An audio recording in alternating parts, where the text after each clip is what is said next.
J'ai fait le Baroud, la guerre en Italie, le 12 mai à Cassino, et nous sommes allés jusqu'en Allemagne.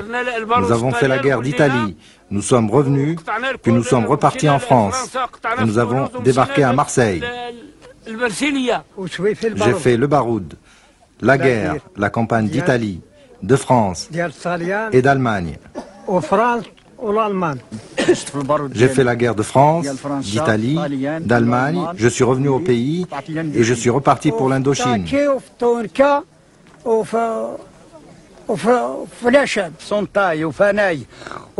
Nous avons perdu 10 000 soldats en Indochine. J'ai été fait prisonnier avec le colonel Charton. Le commandant en bataille s'est suicidé. J'ai été emprisonné puis relâché le 1er janvier 1952. Nous avons combattu en France, en Allemagne, en Italie, en Indochine. On ne veut pas que la France oublie l'aide que nous lui avons apportée. Mais aujourd'hui, nous, Marocains, pensons qu'elle s'est servie de nous et qu'elle a oublié ce que nous avons fait chez elle pour ses enfants.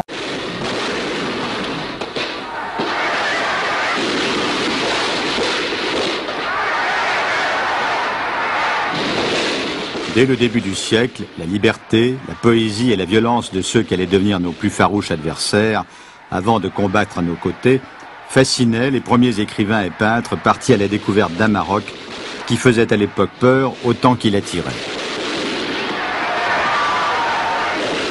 C'est Loti qui a fait, avant le protectorat, le meilleur compte-rendu d'un voyage qui n'était pas très original. Il s'agissait d'aller de Tanger à Fès, pas parce qu'il y avait de plus beau dans le Maroc, mais c'est lui qui en a parlé le mieux. Mais il en a parlé comme un esthète.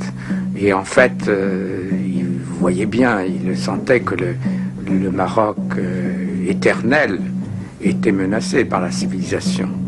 Et la suite des ans l'a bien prouvé. Alors il voulait conserver ce Maroc à la fois sans route, sans aucune modernité, dans sa farouche confusion, si je puis dire.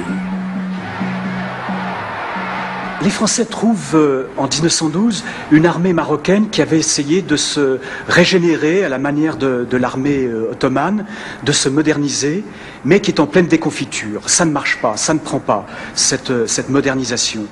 Et Lyautey va alors recruter, sans passer là directement par le concours du sultan, des tirailleurs et des goumiers qui finissent par constituer, à la fin de son proconsulat, un contingent important de l'armée coloniale qui est en train de conquérir ce pays au nom du sultan, au nom de l'État marocain, au nom du Marzen, puisque en 1925, un soldat sur 4 est marocain.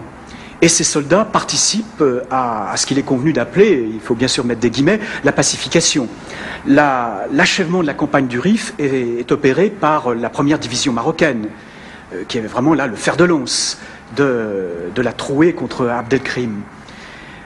Ensuite, ces soldats marocains resteront plus nos Suisses, nos mercenaires, une force d'appoint pour faire les sales guerres comme celle de l'Indochine après 1945, ou bien un atout pour la campagne d'Italie et la libération de la France, resteront plus nos Suisses qu'une armée, comme l'avait envisagé Lyautey, qui soit au service du sultan. Le Maroc de 1912 est un navire en perdition. Un pilote allait le sauver, Lyautey nommé résident général. En 2 ans, de 1912 à 1914, l'ordre est rétabli, la dissidence recule et l'œuvre de civilisation entreprise avec ardeur va s'étendre pendant et après la guerre à tout le pays.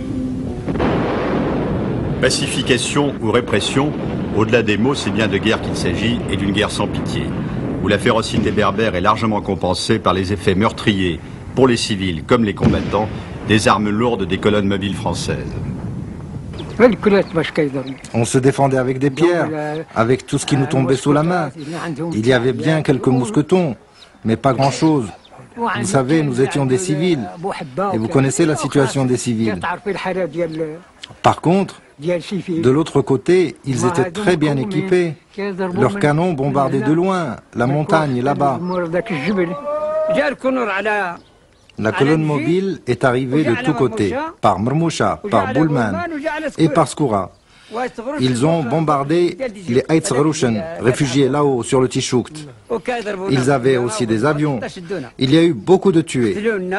Ils nous ont tout pris, nos troupeaux, et nous ont laissés là.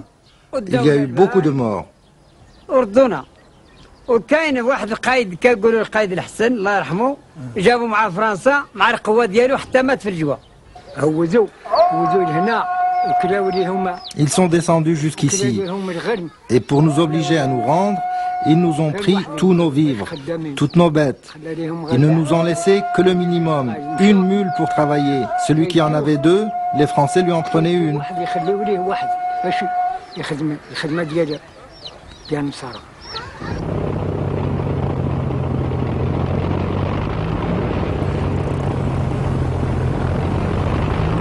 Arme nouvelle dont le coefficient psychologique fut plus important à l'époque que sa réelle efficacité militaire, l'emploi de l'aviation au Maroc préfigure les bombardements aveugles qui vont caractériser la Deuxième Guerre mondiale.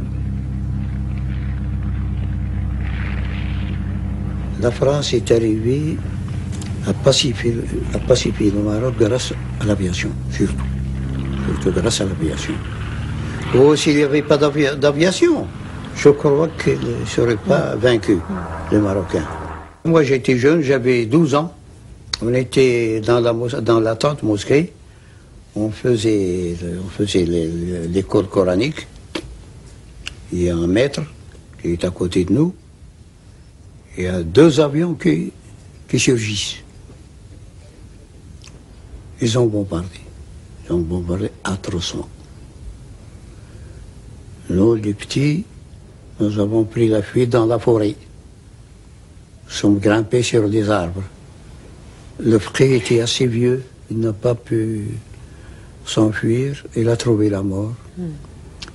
Et une femme aussi qui était en train de moudre du blé, elle a trouvé la mort. Puis un cousin à moi qui est blessé. Et ils ont tué presque tout le bétail. Les vaches, les chèvres, les troupeaux. Et les deux avions sont retournés vers Ahirmoumou. Ils passent sur une assemblée de dissidents qui ont tiré dessus. Chessepo, les vieux fusils de la guerre de 70, contre des blindés, le combat était perdu d'avance. Mais il allait révéler les incomparables vertus guerrières de nos adversaires.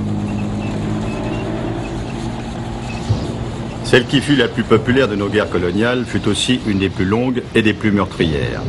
Rien que pour réduire les Berbères du Rif, menés par Abdelkrim, de 1921 à 1926, il fallut au futur maréchal Pétain 160 000 hommes et de l'armement lourd. En 1934, quand la pacification fut achevée, on dénombrait officiellement du côté français 8 622 morts. Du côté marocain, il n'existe aucun chiffre précis, mais les estimations se montent à 100 000 morts.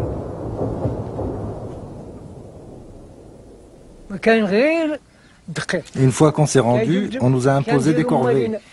Et en plus, on recevait des coups. Et ceux qui étaient avec les Français nous battaient. Nous étions comme ça, à la queue leu-leu, ceux avec des pioches devant et ceux avec des pelles derrière. Et les coups n'arrêtaient pas de pleuvoir. C'était insupportable.